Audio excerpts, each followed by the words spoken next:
Burrow airs it out. Chase. Hello. Touchdown. And I got a voice inside that needs to be fed.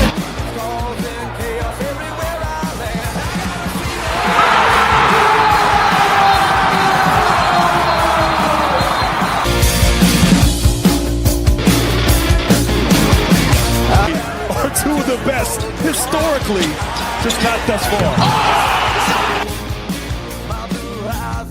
Against these receivers. Making the judgments again, and there is Smith roaming free, breaks a tackle. Ohio State strikes quickly. Hey everybody, and welcome to Ohio Sports Talk. I am your host, Doug. That's the coach, Jordan Maxson. Jordan, how the hell are you doing tonight, buddy? I'm doing good. I can't complain personally. In the world of sports, though, that'll change a little bit here in the heart of Cincinnati, especially. But I can't complain. I'm gonna steal here a quick 2 minutes. My oldest daughter is running for class presidente. Vote Jay. Vote Jordan. I made her a promise that I would rock these sunglasses. Vote or die. That's still a thing from our generation. So rock it. Jordan, Jordan for president. She's gonna do great. Gonna do great things.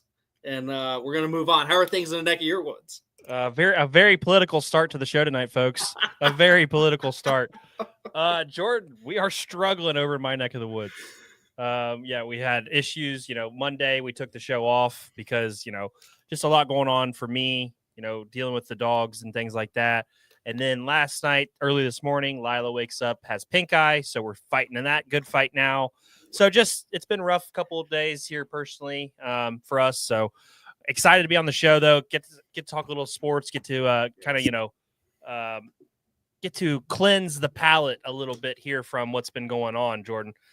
First things first, though, tell us a little bit about the Altar Lift-a-thon. We'd like to get that out there a little bit extra. Tell us a little bit more. I know we posted about it on social media and things like that, but give us a little background on the Altar Lift-a-thon. It's an event that the athletes and the players and the coaches try to get involved in a little bit, but mostly for the athletes do. They get a sponsorship to go and, lift these weights, do these events, and it raises money towards the equipment and the jerseys and things of that nature. It allows us to buy the athletes as much as we can on our end from the Altar organization and, trying to just alleviate some of the pains of especially the, cost and things and rise of being a sports athlete. So, it goes for them all year. It goes towards food for Wittenberg when we go up and we do our two-a-days. It goes for their equipment, their gloves, the cleats, stuff of that nature that we can fit them into. But, it's big. It's important. So that's, I'm supporting a specific player. So, go out, support them, get it going.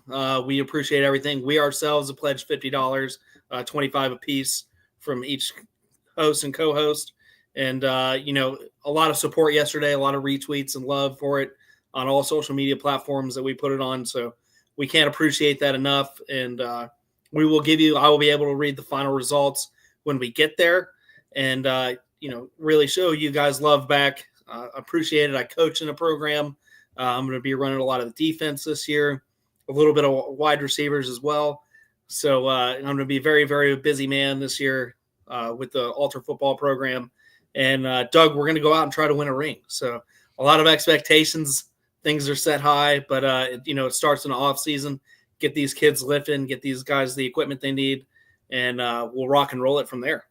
Awesome. Yep, like you said, we got behind one of the athletes and donated that $50 from Ohio Sports Talk, so that felt good, helping out the program. Jordan, let's transition to something a little less happy. The Cincinnati Reds lose one today in just absolute roller coaster fashion, Jordan. Just absolutely, let's start off with the top, Jordan.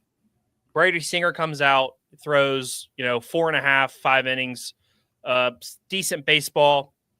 The problem I had, Jordan, was is while he's throwing, he's battling a good Mariners lineup in their own right. They are a good hitting team, a power hitting team. So he's battling them, and on top of having to battle the Mariners offense, his piece of shit defense behind him is playing absolutely awful. That is one of, if not the worst defensive games I can recall in a long time, Jordan. 4 errors in that game today. I felt bad for Brady Singer. I felt bad for Jake Fraley, whose ass I've been on all year trying to, because I don't think he's been doing enough. Well, this past week and a half, he's been doing more than enough. Now, his glove, a little shaky in the outfield, his arm, a little shaky. But when you're hitting like he hit, that grand slam to put the Reds ahead, I can overlook some of the other issues. But holy shit, buddy. The defense was atrocious today. The bullpen was atrocious today. When you mix a bad outing from your bullpen and tragically bad defense, you lose the game 11-7 today. Give me your thoughts before I go. I'm going to go a little bit deeper, but give me your thoughts on the Reds' loss today, and then we'll get into a little bit more of my rant. Well, I want to spin the record a little bit. Doug, it's probably the worst defensive performance I've seen since Dusty Baker's first year in taking over the skipper position with the roster that he had. So that's saying a lot. That's saying a lot because there was a lot of transition in between Jerry Narron and when Dusty Baker took over the reins. So, I'm going to really echo you there. It was just not great. In the base running, like we're getting picked off more than we are stealing right now. And that's, that's not a calling card that we echoed last year. We were in the plus minus side of things. We were far ahead in the base stealing department than we were getting picked off, and at just bad times. You got guys that are coming back. You got Austin up at the plate, and we're going to try to steal third. He didn't even try to steal third, though. He got caught not paying attention. Yeah, Ellie just got caught on an island. He didn't even try to steal. I saw that there was no motor behind it, and we ran outside the baseline. Very single A mistake. I mean, hell, I could even say a high school mistake there. Oh, for sure. It just not very reminiscent of the Reds that we saw that went out west, Doug, and took 2 or 3 from San Francisco. So and this is at home. So I'm going to wrap it up here. I'm going to let you kind of carry on the torch and relight where you were going with that. But statistically, you can look and say, oh, we had 10 hits the other night. But they came in spurts, and like you said, the defense fell apart. We haven't played a complete game this year from top to bottom one way or the other. We either squeaked it out with a couple runs, or we either, we avalanched it with runs, or we just straight blown it.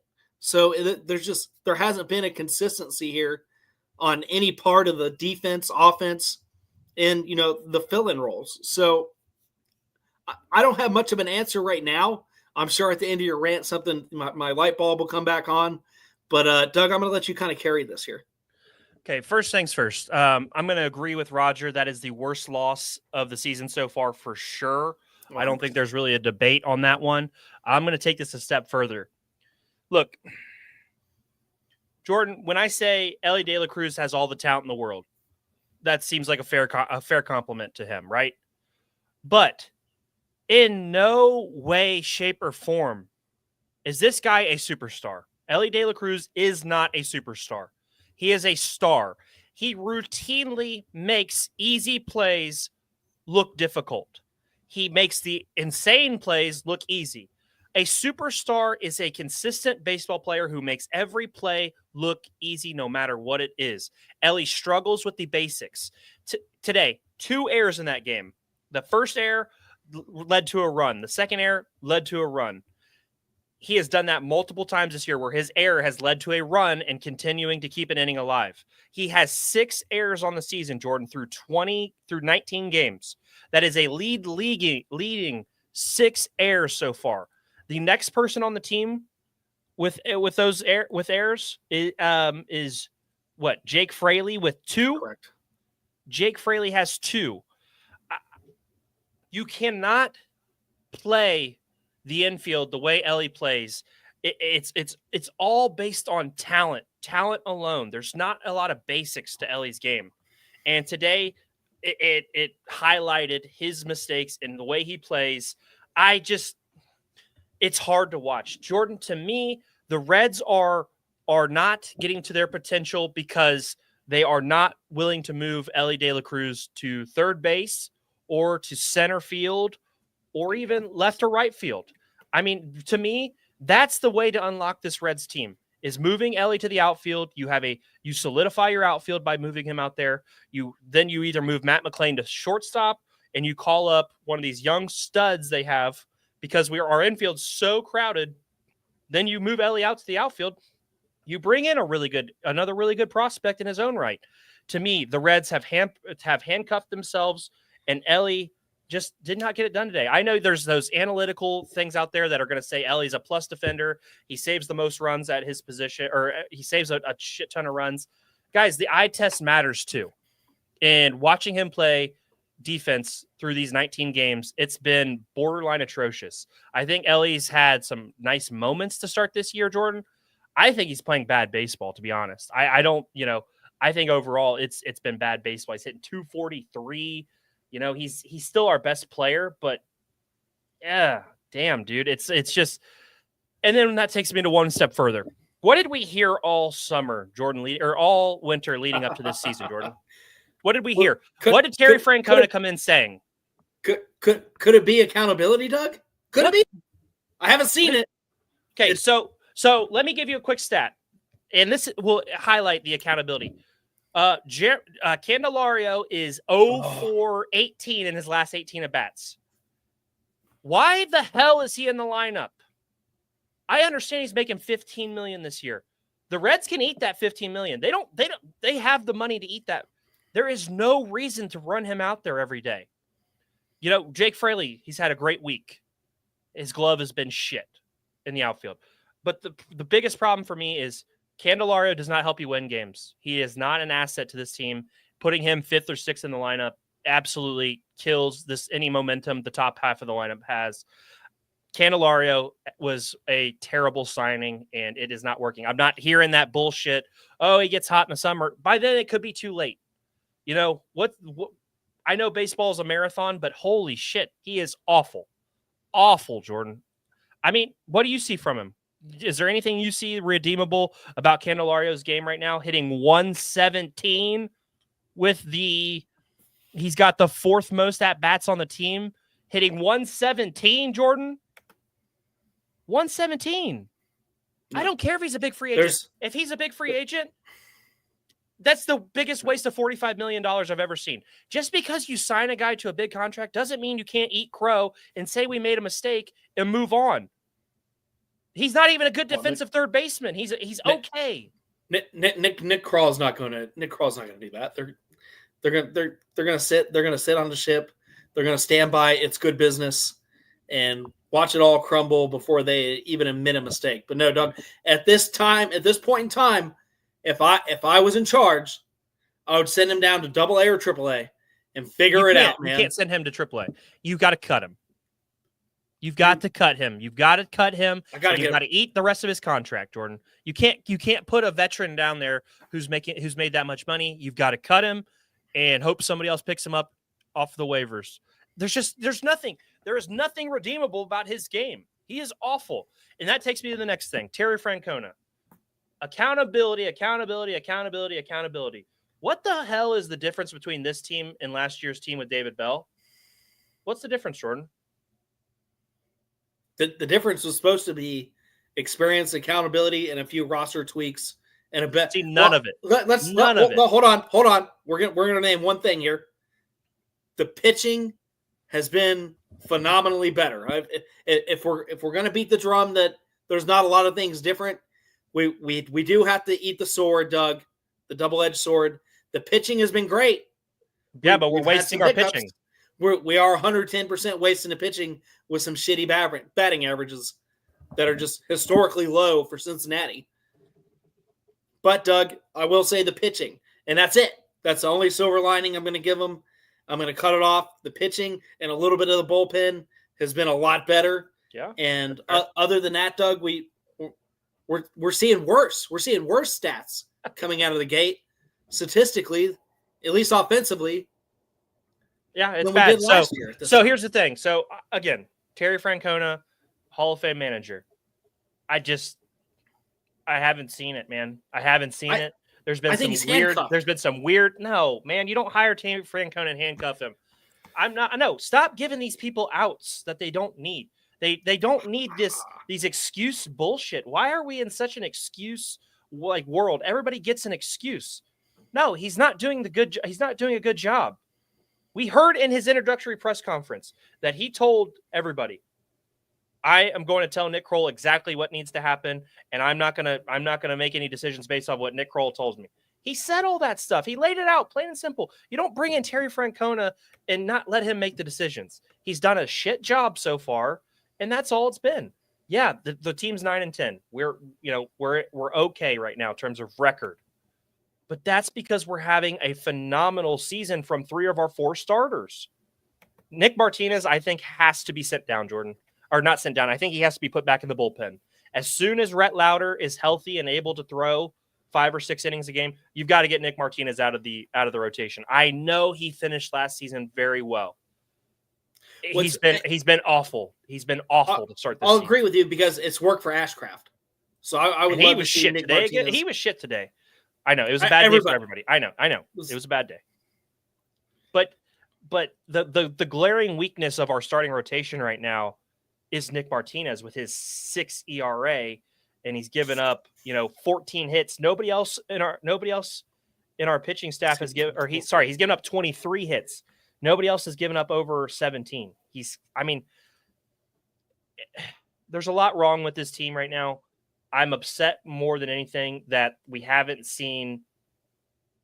To me, accountability is you play a bad game, you're on the pine for a game or two. In baseball, I know you like to keep guys in the rotation, get their swings and things like that. But, how many games in a row do we need to see? If I had 2 errors in a game, Jordan, I'm probably not playing next game. I'd give Ellie the day off tomorrow. And I'd put McLean at second or Marte at second, and I'd roll with that. And I would definitely not have Candelario out there tomorrow. God, please don't. So Jordan, that leads us to our next thing. We start the series with the Orioles. The Orioles, another good team, another tough team. That's going to be a really hard series to win. We've got Abbott pitching tomorrow against Povich. We've got Green on Saturday, and we've got Lodolo on Sunday. Got to bounce back and win this series, man. You got to bounce back and win this one. We just hit over 1,000 live viewers. Thank you to everybody. But, we've got to bounce back and win this series, and this is going to be another hard series. The Mariners are not a walk in the park. That is a high-powered offensive lineup.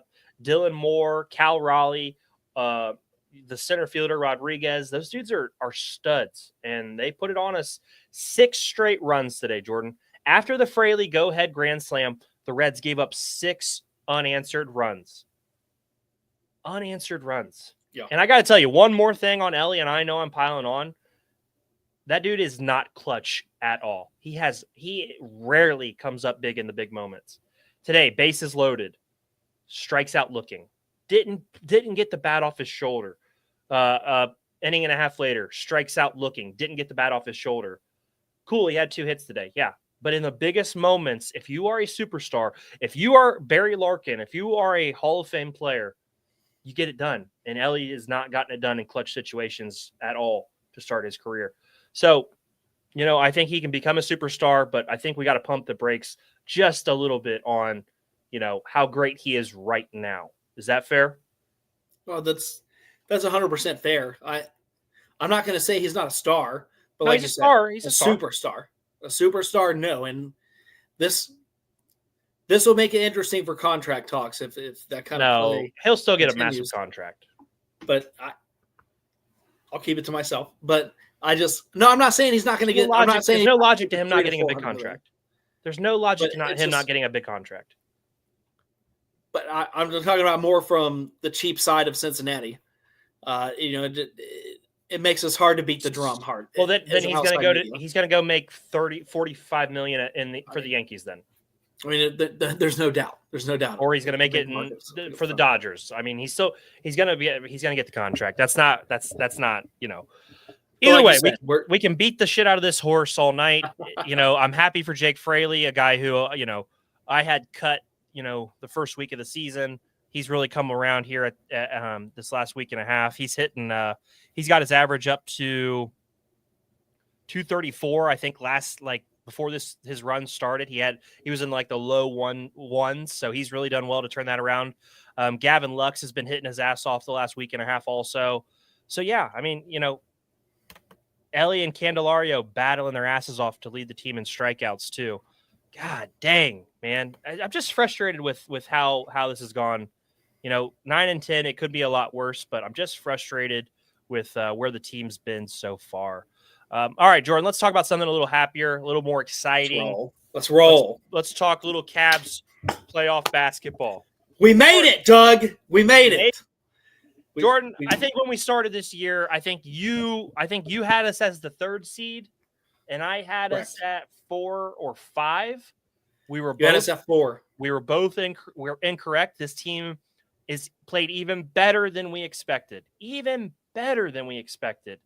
Talk to me, Jordan, about this season and how the Cavs have really come around and earned the number 1 seed, Jordan. Doug, because we both thought that way. I thought that way because you looked at the roster and you were like, we didn't tweak it. Yeah. We didn't make the massive cuts. We didn't bring in, some of the bigger names that were out there. We didn't hit the trade wire. Kenny Atkinson came in, and that was a late signing after the Olympics too.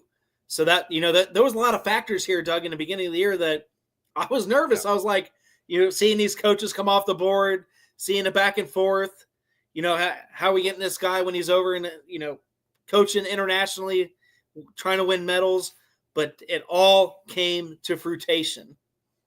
Jared Allen finishing just above 70% for his field goals for the year.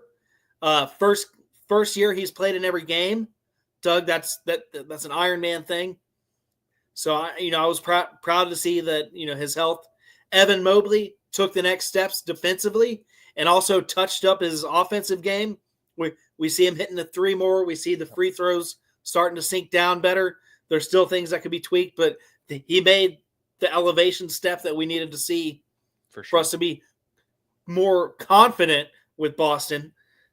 And Doug, they went and they made the late trade too. We gave up 2 pieces that Kenny Atkinson knew personally, especially Karis LeVert had spent time with him in the Nets.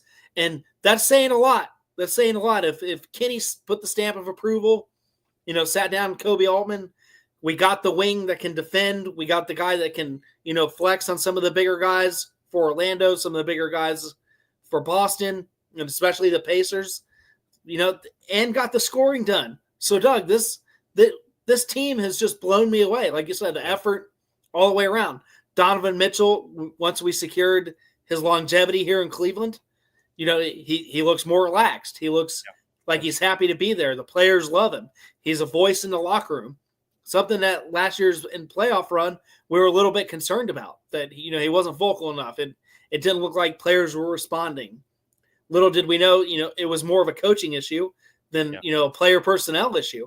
And that's something that just blew my mind completely. Kenny Atkinson I think we finished second or third in pace before I put my full stamp on that. Offensively, we finished in the top 5. Defensive rating, we were anywhere between 5 all the way up to 1 at certain parts of the year.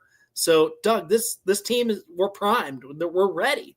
And, the run to the Eastern Conference Championship and the run to the finals, it starts Saturday. So I kind of took in a lot of Sunday. God, my mind is so ready. Sunday. Easter Sunday, 7:15 or 7:30 tip-off, I believe. We'll find out the opponent tomorrow after the play-in game. But, Doug, how are you feeling? I've taken up a lot of airtime here. How is Doug feeling about this Cavs team right now? I feel pretty good. I know, and we'll talk about our potential opponents here at the end. When you look at the Cavs statistically, I mean, the scoring is spread out.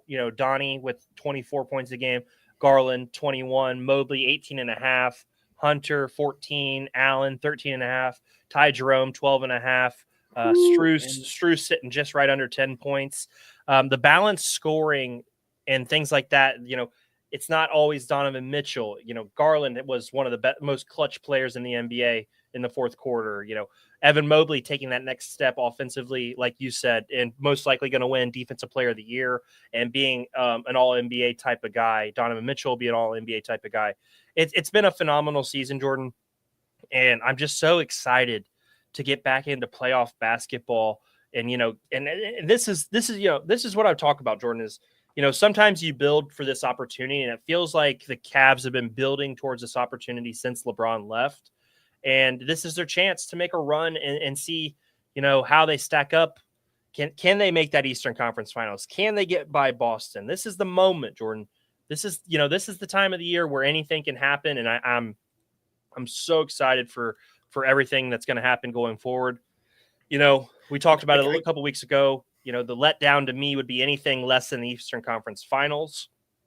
Have you moved off of that? Is it finals or bust? It's make the finals or bust, because wow, okay. there are two factors that I'm really leaning on: Ty Jerome and his spark off the bench, and Hunter and his spark off the bench. Doug, last year we didn't have bench scoring. If our starters went cold, we got avalanched, we got run off the floor, whether it was Boston, whether it was Orlando in the first round. We fell too far behind because the starters just ran out of gas. Yeah. Now we have that flexibility. We have Ty Jerome who can come out and absolutely, dominate those minutes. He was I think he was one of two players with under 17 points to average 12 points or higher a game this year. And that's phenomenal. Your plus minus on that. I mean, he rebounds, he plays defense, he switches really well, communicates. For sure. And then bringing Hunter on to defend some of the bigger wing guys, and also getting the scoring done, averaging just over 41% from the 3-point line for Hunter right now. These are two Swiss Army pieces that we didn't have last year.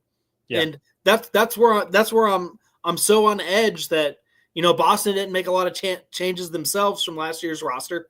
And I just think we have enough right now to go toe-to-toe in which will be a full 7-game boxing match to go to the finals. So I'm saying it here. I'm saying it right now. And that's the ledge I'm going to stay on. Okay, let's look forward a little bit more. Tomorrow night, Hawks versus Miami with a chance to play the Cavs in the first round. The Hawks looked like shit against the Mavericks. That was rough. Miami had a nice win over over who did they play? Orlando. Yeah, the Hawks did bad against Orlando. Nice win over the Bulls. I'm sorry. Nice win over the Bulls. They'll match up to see who gets the right to play the Cavs in the first round. I feel pretty good about both matchups, Jordan. I think Miami has a little bit more offensively that they could push the Cavs to 5 games, but I'm comfortable with either series. I am. Who do you think? Who would you rather see out of Miami and Atlanta? I mean, I would love to see Atlanta because statistically they're not one of the best offensive teams. When you throw them off their game, they go ice cold, and that for a well-rested Cavs team that's really got it together, that's who I would love to see put them away in 4, get our rest, get ready for the second round. But Miami, I could see us taking Miami in 5. Hero plays phenomenal basketball. I'm not going to take anything away from that man.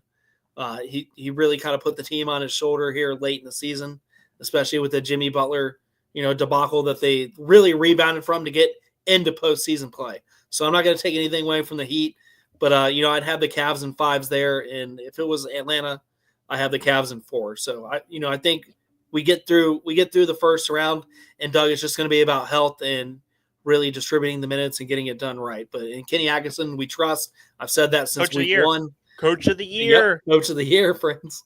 So I've said that since week 1, and I stand by that. Hell yeah. All right, guys. Monday, we will live recap that first playoff game between the Cavs and whoever they get in that first round. Really looking forward to the playoffs, Jordan.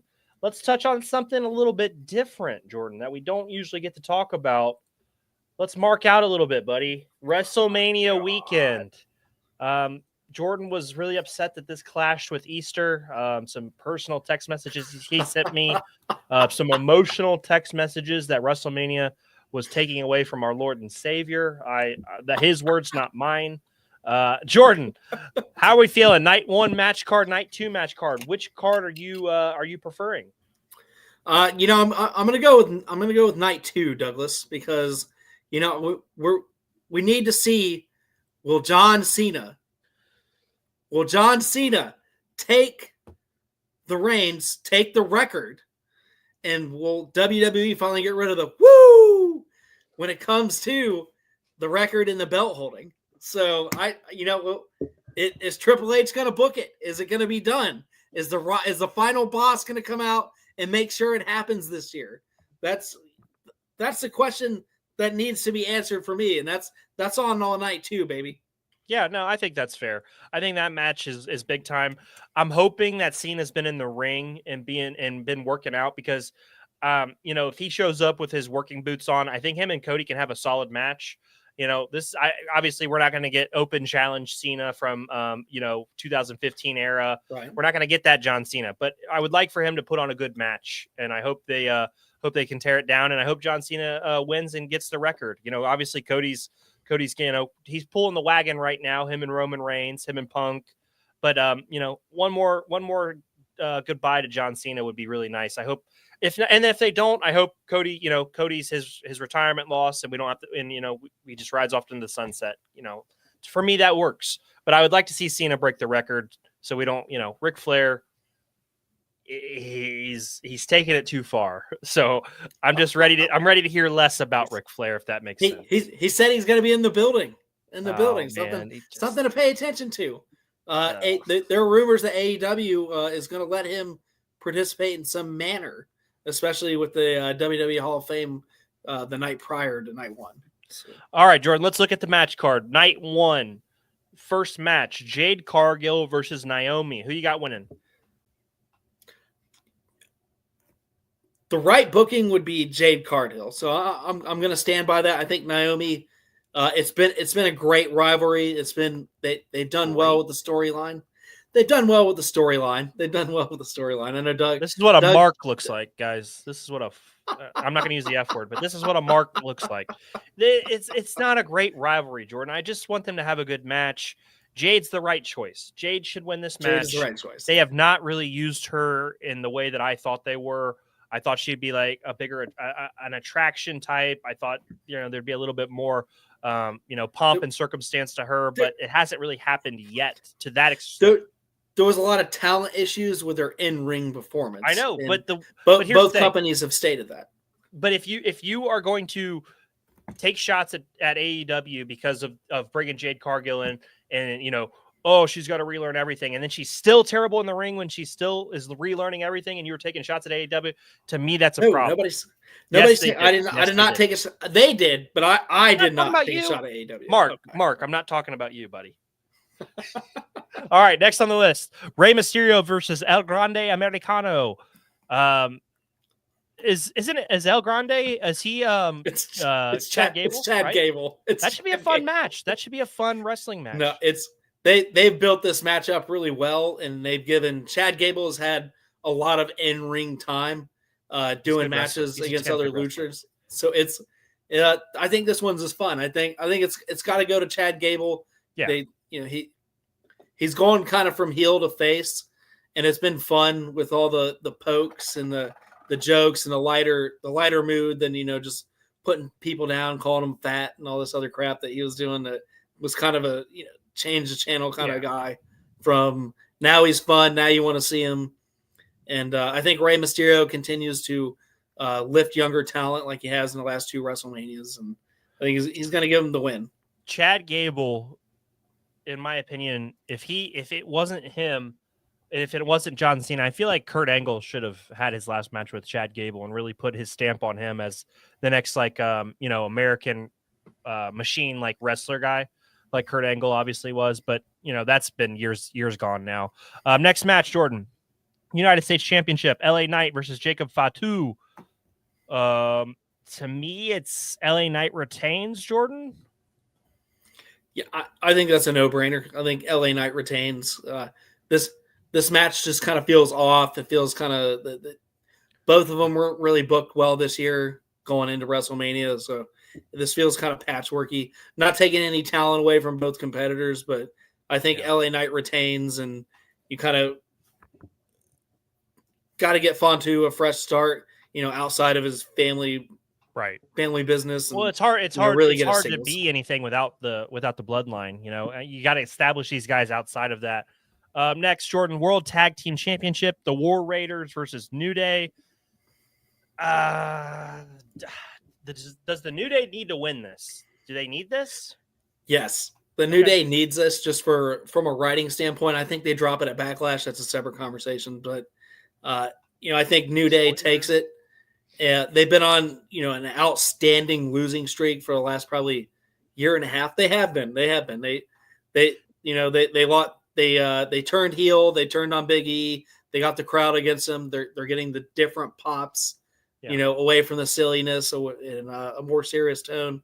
So I'm going to give it to New Day. Has to finish their story of the heel turn, and I think it starts here at WrestleMania. They become the ultimate heel, win the belt. I don't think it's going to be a clean finish, but I do think New Day takes it. I'm going to go with New Day also. War Raiders, they are a good team, but they're not New Day, and I feel like New Day needs something. Women's Championship time, Tiffany Stratton versus Charlotte Flair. To me, what makes the most sense here is Charlotte Flair putting over Stratton. I know this has gotten personal, and I know we don't have to go into all that, but I enjoyed some of the promo work that I saw from Stratton. I enjoyed the personal stuff. I think it makes the match mean more. But to me, Jordan, Charlotte Flair should put her over and take Stratton to the next level, correct? Oh, 100%. That's the correct move. I think WWE is going to give Charlotte Flair the belt again, just because that's what they do with the belt. If it wasn't TKO, if it wasn't, oh my god, Jordan, it does. Come on, dude. Vince had a word, dude. Vince had a word. I think Triple H books this right. Tiffany Stratton is somebody that he has supported, very heavily when she was in NXT. She's good. She's great, and I think you got to pass the belt. There's going to be other opportunities for Charlotte Flair just based on her last name. She's not going anywhere in the industry, so Tiffany Stratton takes this one, and the fans finally get what they want. Hell of a win for her. Next match, World Heavyweight Championship. This to me is kind of a snoozer if you're looking at it from the outside in, and not because of Gunther. It's because Jey Uso's competing for the World Heavyweight Championship. I know people are behind him. I know. It's just, look, the Usos are good. They are good. They're a great tag team. They're good solo acts. I think Gunther should absolutely just throttle Jey Uso in this match. I would have it be a miniature squash if I had it my way. I think Gunther is a phenomenal talent. I think he should be wrestling somebody like a Roman Reigns or something in this situation. Somebody who could really go with him physically. I think he should overpower Jey Uso, and I think he should retain the title. What are your thoughts? Doug, I'm going to go with a little bit of a deeper thought here. Yeah. I think that you look at Jey Uso came in at 20th in the Royal Rumble. The Rock's speech prior to that said he was 20 steps ahead of the competition and enjoy the ride that The Rock has taken you on. I think the final boss interferes with this match, and Uso comes out with the belt and kind of drags on the quote-unquote, I won't call it a rivalry, but drags on the storyline with Gunther up to the next pay-per-view. But I think the final boss interferes and Uso gets it done. And then I hope not, but that's just me. Seth Rollins, Roman Reigns, CM Punk, triple threat match. This is the best wrestling match on night one of the card. You've got three guys who can all go. You got Roman Reigns who can do some power stuff with both guys. You've got Seth Rollins and CM Punk who've traded some words on and off. This should be a fun match, Jordan. Who wins this? I think Seth Rollins is the odd man out, especially with the Rollins. I think he's the odd man out only because the wise man is very heavily involved in a storyline in whose corner he's going to be in. So I got to give it to CM Punk. He's never won on WrestleMania stage. You know, There's we I love it. This is what WrestleMania season's all about, folks. Disagreements and, you know, seeing it through different spectrums, but definitely I think it goes to CM Punk. I think CM Punk, just because there's no longevity, and I only say this because he made it to WrestleMania healthy. There's no longevity. He's injury prone. I'm not taking anything away from his in-ring talent, but he's older, and it's kind of now or never for me. Is there a title stipulation on this? Does the winner get a title match? Or is this just a who's the best type thing? I'm sure the winner is going to claim a number one contenders match, but I think it's who's the best at this point. And Paul Heyman's going to have some kind of say in it one way or another. I think he's going to be a deciding factor. He's just too entwined in the story. So I'm going to go CM Punk. He's been a Paul Heyman guy. You got to go back to the ECW reboot. I'm a Paul Heyman guy, actually. We got to get those shirts are making a comeback. I saw them on the store. I love them. So I'm going with CM Punk. How do you feel about it? If it was setting up for a title, I'd be pumped to see CM Punk and Gunther just go to work. Obviously Punk being a little bit more fragile at this stage in his career. I'd like to see Gunther get his hands on him. But if there's no title implications, give me Rollins to pull an upset here, just for the hell of it. Jordan, let's run through the night 2 match card here. AJ Styles versus Logan Paul for whatever reason. Who you got? I'm going with the phenomenal one, Doug. I'm going with the TNA original. It's got to be the Bullet Train, the whole 9 yards. Give me AJ Styles, just because I know that's not what's would best for the industry, but I can't stand Paul, so give me AJ Styles. I'm assuming they're going to book Logan Paul to win this and get a win over a guy like AJ Styles, so I'll just say Logan Paul. The Sin City Street Fight, Damian Priest versus Drew McIntyre. This is kind of a sleeper, in my opinion, on potentially one of the better fights on WrestleMania weekend, because I bet you Drew McIntyre and Damian Priest are going to kick the shit out of each other, and that sounds kind of fun. Who wins this one? Give me Drew McIntyre. They embarrassed him last year, and I don't think they're going to embarrass him back-to-back WrestleManias. Yeah, I'm going to go with Drew McIntyre also, but to me, it feels like Priest could use the win here. I know he's had a kind of a wonky year after the title. So here we go. Next, Intercontinental Championship, Fatal 4-Way, Braun Breaker versus Dominic Mysterio versus Penta versus Finn Balor. Hopefully Finn Balor comes as the what's it called? The Demon. Not the Demon. Demon. Who wins Balor. this, Jordan? Well, he one of his last tweets were "Keep your demons close," so I hope he comes out in his persona. That'd be cool. Good. So that would be cool, but I think it comes down to, because I think Penta's too new to the company. They've given him a red carpet, but yes. But Dominic Mysterio, no, just he's kind of there clowning, in my opinion. But yeah, I'll take that shot. But Breaker's going to get. Just pick a winner. If he comes out as a demon, give me Balor. Give me Balor as the Demon also. World Women's Tag Team Championship. Does this matter at all, Jordan, in terms of story or anything? Is there anything really going on here? It's been entertaining on SmackDown. All right, who wins? Just tell me. Liv Morgan and Raquel Rodriguez, Bayley, or Lyra Valkyrie? Liv Morgan retains. Okay. That's fine. That's all I needed to know, because it's a no-brainer. There's just nothing for it. Women's Championship triple threat. Io Sky versus Rhea Ripley versus Bianca Belair. Who wins this one? I think Io Sky retains. Give me an upset. Wow. Ooh, that's fun. Give me Bianca Belair to get the title back. And then Cody Rhodes versus John Cena end the night. I'm assuming shenanigans galore here. I'm expecting, honestly, an overbooked mess. I really am.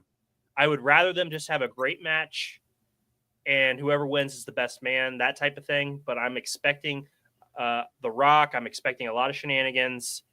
But give me Cena to break the record and win somehow. Yeah, give me Cena on this one. I don't think it'll be as overstuffed as it was last year. Ugh. But yeah, WrestleMania used to mean something, Jordan. I want you to remember that, buddy. Used to mean something. I remember hosting several of them at the crib. So Go watch Austin versus Bret Hart at WrestleMania 13, brother. It used to mean something. All right, Jordan, that's our WrestleMania. Should be a fun 2 nights. I think 2 nights is wild. Not everybody deserves a WrestleMania match, guys. Not everybody. Yeah, they work their asses off all year long. You got to earn a WrestleMania match, and I feel like it's gotten a little watered down with 2 nights. Again, that's just me. Let's move on, though. News and notes, Jordan. FC Cincinnati. Evander is back. He's working with the team again. You know, they got a big game tomorrow or Saturday night at 8:30 against Chicago. How you feeling, dude? I mean, we've talked about this a couple times. They're 5-1-2, 16 points right now. They got the matchup with the Chicago Fire, who have 12 points right now. Should be a decent game, in my opinion. Should be a decent game. Chicago Fire coming off the draw with Inter Miami, so that's a nice feather in the cap for them. Yes. Give me FC Cincinnati 2-1. Ooh. I think it comes down to give me FC Cincinnati 2-1 late in the game. Probably the 65th to 68th minute. Give me Dinky to get a goal there. I'll have my bet in for a Dinky goal. Hopefully Evander's back and ready to go. Give me FC Cincinnati to win that one also. Jordan, talk to me about the Blue Jackets, because ever since we started covering them, we absolutely derailed their season, Jordan. Derailed their season. They derailed themselves, Doug. No, it was us. It was all right. It was us. If we got to go full Akon, you can put the blame on us. You can put the blame on me. For kids not born in the 90s, they won't get it. But definitely, ending the year with 6 straight wins, but it was too little too late. They did what the Bengals did. They didn't put their fate in their own hands, and they had to have outside forces, and Carolina didn't win last night. So that ultimately ended the Columbus Blue Jackets, but winning 6 straight, they have a lot to build on. They were right there. Maybe the organization goes and tweaks the roster, spends a little bit more money, brings in a veteran guy. And Douglas will be singing high notes last year. But great season, boys. I'm not going to take anything away from it. It's been one of the better seasons of the last 3 to 4 years. You were there. You were competitive at the end of the run. And, Doug, at the end of the day, that's all you can really ask for a team that was 2 or 3 steps below what they were last year. So for sure. I mean, and that's what, you got to kind of use these as building blocks when you're not one of the better teams. And I think that season could maybe potentially lead to bigger and better things for them coming forward. I that's how you have to kind of look at it and hope that things get better. I hope they repeat the outside game, because I think that was great for the franchise. Playing at the shoe late in the, late in the spring. It was really fun to see. Yeah, for sure. All right, let's keep it moving, Jordan. Let's talk a little transfer portal here with the Dayton Flyers. Dayton has locked in 2 recruits so far. Deshane Montgomery, a guard from Georgia. He's going to play the wing. He's got good size, 6'5", 6'6" type player who can, has explosive finishing ability around the rim. Dayton definitely needs some more size on the wing. So they bring him in, and then they bring in Durkak from Rutgers, another bigger wing, 6'5" type guy who's also got good finishing ability.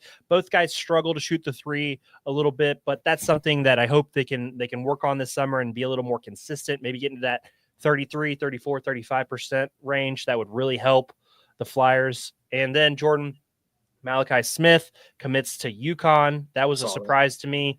Great, good for him, but I would assume he's going to be the backup point guard there. I mean, they've got a good point guard already, so that's great for him. Isaac Jack commits to Pacific out west. That'll be fun. He's going to probably have some good games out there for Pacific in their conference. And then Hamad Musa entered the transfer portal. Also, Jordan, he's a guy who has some potential. It never really formulated or took shape here at Dayton in his 1 year, so hopefully he finds a home. But Jordan, Dayton's hitting the transfer portal hard. These 2 commits are definitely going to help. 2 guys who are probably going to be starting for Dayton this upcoming season. So I'm excited about that. They've got 8 more roster spots to fill up potentially. I would think they're not going to take all 15 spots, But yeah, they've got some work to do still in the transfer portal. How are you feeling so far? At first, I was a little bit, what the hell are we doing kind of moment. But, Yeah. I won't say I see the bigger picture just yet, but I see progress. I see us filling holes, getting the ship going. And that's all we can really ask for. This transfer portal, especially for Dayton's not a smaller school, but Atlantic 10 conference wise, we'll just have to see what they work with, how it pans out. Yeah. And, it's going to be a learning curve for some of the smaller schools, Doug, and we'll see what it brings us. But I'm not unhappy with it. We got 2 quality guys that can come in, start day one, hit the ground running. And, hopefully we'll get some size in there here on the trail. Need a power forward. Yes. Need a backup big. Yes. We're talking to one of the kids from Northwestern who's a backup big or potentially a starter or backup center. Last name's Hunger for those out there. But yeah, Jordan, you're totally right. This team is not set in stone. They've got to fill out this roster, and there's still a lot of time left. Any last thoughts on the Dayton Flyers transfer portal right now? No, we'll keep tracking it. Doug does a great job. Check him out, Flying with Doug, and here on Ohio Sports Talk. He's always on it, and when it comes out, we'll keep spilling the beans. And then let's talk a little Ohio State basketball transfer portal. First and foremost, I want to give a shout out to the Toledo Rockets. Austin Parks, center for Ohio State, is transferring to Toledo. In my opinion, he's going to have a nice season in the MAC. I think that's a nice addition for Toledo, so I wanted to give that a quick shout out. And then Brandon Noel from Wright State transfers to Ohio State, the power forward. That's a nice bump up in competition for him, going from the Horizon League to the Big Ten. Christopher Tilley from Santa Clara transfers to Ohio State, 7-footer. I would say he's a guy who's going to start day one for Ohio State, so that's a nice addition. And then the guys who are leaving, Bradshaw is in the transfer portal. Michi Johnson transferred back to South Carolina. You never know with that guy. Ian Mahaffey transferred to play with his brother at Akron. I love that. Gabe Cupps transferred from Indiana to Ohio State, so he's back in the state of Ohio. I really like that for them. I'm not sure how he fits in really with them in terms of roster, but it's nice to see Gabe Cupps back in the state of Ohio playing basketball. So, yeah, Ohio State doing a good job so far in the portal with some nice additions, Jordan. No, 100%. And that's something that I was really worried for Diebler when it came to this transfer portal, especially how last year's roster was constructed. And they struggled exactly how we kind of thought they would. Yep. So not taking anything away from them. They did what they could. They gave us some really great entertaining moments, some hard fought moments, but just at the end of the day, it came down to roster construction. And, Diebler's not going to have that excuse next year. So I really wanted to see him take, year 2 is going to be 100% his team, Doug. No excuses. It's going to be 100% his transfers, 100% his scholarships, his recruiting trail. And he has to take that next step and be competitive in the Big Ten. 100%. Well said, Jordan. Yeah. So that is the end of the news and notes section, Jordan. Do you want to? Because I know we didn't put it in there, and I'm throwing it at you a little bit late. How about that Masters finish? Oh, how about that Masters finish? Because Rose losing his second playoffs in I think 6 years. Yeah, it's tough. Damn, you and Rory, I were texting about it all day. Rory got it done, man. We thought he was done, and then he gets it done late. Good for Rory completing the career Grand Slam. I thought that was epic. Playoff holes, huge stuff. Congratulations to Rory. Yeah, man, Masters. Scotty Scheffler let us down big time. Ooh, yeah, that he cost me some dollars, but yes, we won't talk about that live on air because I will. My accountant is probably somewhere listening, but yeah, no, but it was a good weekend of golf. Great weekend of golf. No, the playoff was fun as hell. Good for Rory. Congratulations. Justin Rose, class act. Hell of a golfer in his own right. Man, just came up a little bit short. But Jordan, hell of a show tonight. 54 minutes, 1,549 live viewers. Thank you guys so much. It means the world to us. Jordan, I would be remiss if I didn't say, go check out the Red Hot Reds podcast. They had a big-time interview released today with Elliot Rearing from Chatterbox Sports. Elliot is a hell of a guy to get on the show for them. He's a very entertaining follow on Twitter, on X. So go check out their interview with Elliot Rearing from Chatterbox Sports. And Jordan, Yeah, quick shout out for you here. I love you, kiddo. You're my world. We're you're gonna win this election. We love getting your comments on. Well, Jordan has no problem with asking Russia for help. So, oh, sorry about that. But yeah, so fun show tonight, Jordan. We'll obviously be back live Monday night, 9:00. We'll talk Cavs recap from their first game of the playoffs, the Reds series from against Baltimore, so much more. FC Cincinnati's game against Chicago this weekend. It's going to be a fun, loaded episode on Monday night, Jordan. Great job tonight. Guys, if you would like to sponsor, have your name associated with the Ohio Sports Talk, please reach out to us. We have tons of different ways to contact. We're on social medias, X, OH _sports talk, all one word. We're on Facebook. We're on Instagram. We have our email, ohio.sports.talk35@gmail. We would love to have you involved with the show. We'd love to take the next level as a show. And guys, we appreciate all the support you've given us.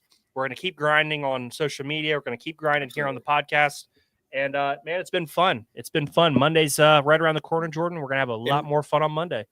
And we got some big guests in the pipeline, so I can't wait to hit those announcements. 99%, some big announcements coming next week. So. Awesome stuff, guys. So thank you again for watching. This has been Ohio Sports Talk. I'm your host, Doug. That's the coach, Jordan Maxson, and we will see you Monday night live at 9:00.